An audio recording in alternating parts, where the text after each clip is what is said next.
السلام علیکم ملګرو. جنید خان ماسینګ به چې تاسو له پته چې نوې کال مون خلک د جنوري نه شروع کوو، خو د مسلمانانو اسلامي کلندر چې کمی نوې کال د محرم نه شروع کیږي او محرم کې داسې اسلامي واقعیت شوي دي که چېرې تاسو د هغې باره کې تاسو له پته ولرئ، یقینا تاسو به د نوي کال په راتلو باندې هیڅ کله هم خوشحالي مناو نه کوئ. نو راځئ هغه واقعیت تاسو سره په دې ویډیو کې زه شریک کوم. کمنټ کې سبحان الله ماشاءالله ضرور لیکئ او ویډیو مخکې د ثواب په نیت باندې شریکه کړئ چې په محرم میاشت کې کمې داسې اسلامي واقعیات شوي دي چې په هغې باندې موږ له افسوس پکار. ټول غټه واقعه چې کوم شوی د محرم په میاشت کې هغه زموږ د خوږ نبی حضرت محمد صلی الله علیه و آله وسلم نوسی، بلکې د هغه ټول خاندان شهادت په محرم کې شوی و په میدان کربلا کې د یزید د لاسه.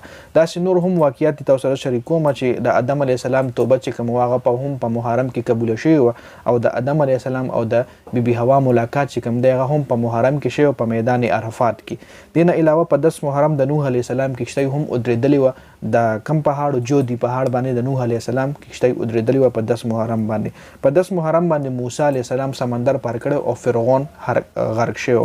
په 10 محرم باندې یونس علیه السلام چې کوم دی د مې د خېټې نه راووتل. ډېر زیات واقعیات دي چې هغه په محرم په میاشت کې شوي دي، خو چونکې داسې درې څلور واقعیات داسې کوم هغه د مولانا طارق جمیل صاحب بیاناتو نه ما کاپي کړه تاسو سره شریک کولو دپاره.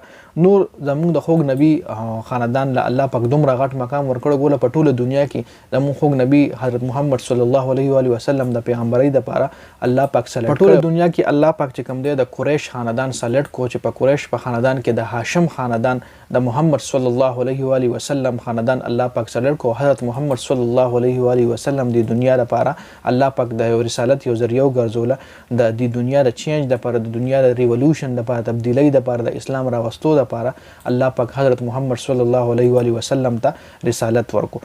نو داسې ډېر واقعیات چې کوم دي د محرم په میاشت کې شوي دي، خو مونږ خلک چې کوم یو مونږ نوی کال په جنوري کې مناوو او ډېر په جوش و خروش او ډېر ولولې سره او په کلبونو کې او په ډانسونو کې او په میوزیک کنسرټو کې مونږ نوی کال له هرکلی وایو. خو چونکې نوی کال چې کوم دی راتلو سره مونږ له دا پیغام راکوي چې په دې کال کې د نوي کال په راتلو کې زموږ د خوږ نبي حضرت محمد صلی الله علیه و آله وسلم ټول خاندان د هغه خواږه نوسي چې څومره مینه هغه ورسره کوله حضرت حسن او حسین رضی الله تعالی عنه سره او هغه نوسي چې کوم په میدان کربلا کې شهیدان کړل شي.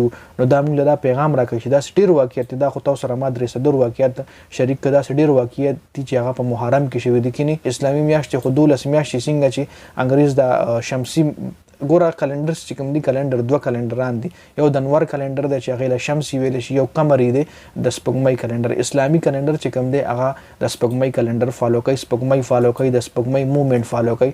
او انګریزي چې کوم کلندر د جنوري فروری میاشت والا هغه انور فالو کوي، د انور حساب سره د هغې ورځې چینج کیږي. نو داسې خو ډېرې میاشتې دي اسلامي، خو الله پاک هر اسلامي داسې غټ غټ واقعیت دي چې هغې دپاره د محرم میاشت سلیکټ کړې وه او هغه واقعیت په محرم میاشت کې شوي دي. نو موږ له پکار دی چې نوي کال راتلو سره موږ د غم افسوس اظهار کوو چې په دې میاشت کې ډېر واقعیت داسې شوي دي چې په هغې باندې یقینا موږ له افسوس پکار دی. نو دا یو شاړ غوندې ویډیو وه د نوي کال حوالې سره، ځکه پرون چې کوم نوی کال شروع شوی اسلامي نوی کال 1444، نو د هغې حوالې سره ما ویډیو جوړه کړه. امید لرم ویډیو به ستاسو خوښه شوي وي. د نورو ویډیوز کتو لپاره جنید خان افیشل چینل هم سبسکرایب کړئ، پیج هم لایک کړئ. ډېره زیاته مننه. والسلام.